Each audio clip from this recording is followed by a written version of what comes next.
Kaonti ma Isiolo onyisi mondo mi oket okenge mag neno ni jodak duto maonge opande ondikore ne ka opande kendo ndikore kaka jogo ombulu. Kaluwore gi rejista kata jata tije ma tiegruok jotije sirikal Nura Mohammed, bedo ni thoth oganda e kaonti ma Isiolo onge kod opande emosebedo ka monogi yudo chenro mag sirikal kod luto ombulu bende. Oloso e kinde romo mano okelo kanyakla apisa mag bad migepe mopogore opogore mag twak ewi midhiero ma jodak ma Isiolo kadhe.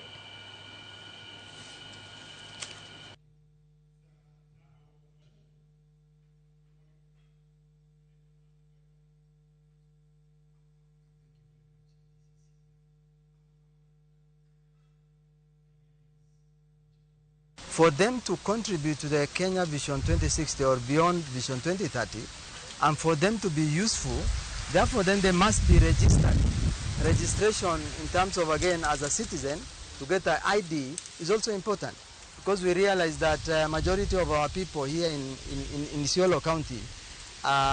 they have reached the age where they are expected to register, to get the ID, but majority of them don't have ID. We have agreed that we'll be moving together, moving forward,